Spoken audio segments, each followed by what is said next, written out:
Unit 1. New things. Recording 1. Conversation 1. What would you say? For me, an important question is, do you keep yourself to yourself or do you tend to be around a lot? What are you trying to find out? I suppose I'm looking for a balance. Because the last thing you want is a person who comes in and goes straight up to their room and you never see them again till the morning. You know, antisocial. I'm quite sociable, you know. I like having friends around. I suppose I'm a people person. Yeah. But on the other hand, you don't want a flatmate who's always there so you never get any privacy. And especially in the morning. I am not a morning person. I can't stand people who are all bright and cheerful first thing. You know, when I haven't woken up yet. So yeah, I'd like someone who is quite sociable, but not too sociable. Yeah, I agree. I suppose another question is about housework and cleaning. Yes. Something like, who cleans the place where you live now? How would you answer that question? Who cleans my flat now? I do. Yeah, me too. And I'd also ask, are you tidy? What answer do you want the person to give?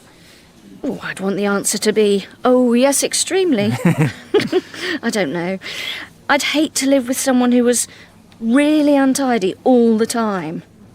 That never did the washing up, someone that left their stuff just lying all over the place.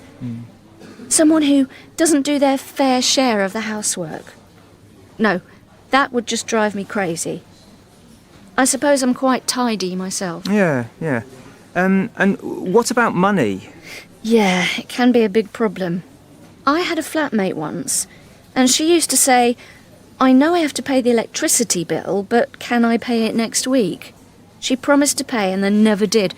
Really unreliable. Yeah, it doesn't matter how nice people are if they've got money problems. You need to know they can afford the rent. But I wouldn't ask, could you tell me how much you earn?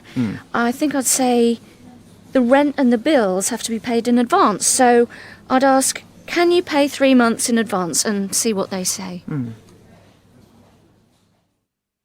Conversation 2. Ooh, that's really difficult to answer. I would like to think handsome, witty, cool. Well, at least you're witty. You're quick and you make me laugh. And you're good with words. No, but I don't think they describe me like that. I don't know, let me think. I suppose they'd say I'm good at coming up with new ideas. Yes. So I think people would describe me as quite creative. And the second one? Well, people know I like doing new things that are out of the ordinary. Such as? Oh, well, like last week, I was by the sea with some friends and it was a lovely warm evening. And we decided to go for a midnight swim. I mean, we hadn't planned to, it just seemed like a great idea at the time. I like doing new things, different things. So I suppose that means I'm adventurous. Or maybe a better word is spontaneous. Yeah, that's more like it.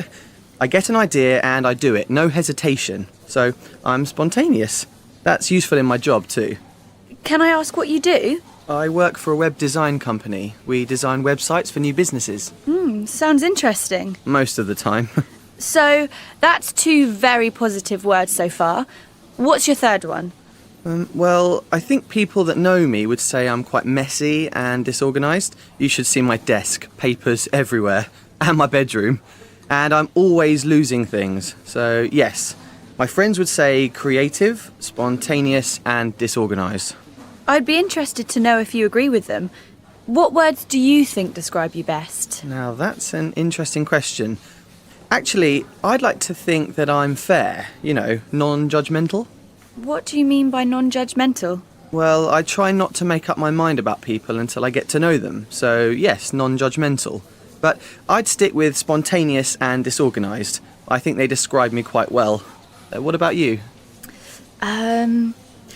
Well, people say I'm fun to be with. A good laugh, if you know what I mean. I'm very practical and down to earth. What do you do? I train people in advanced computer software. But don't worry, I'm not a computer geek. I don't sit in front of my computer for hours.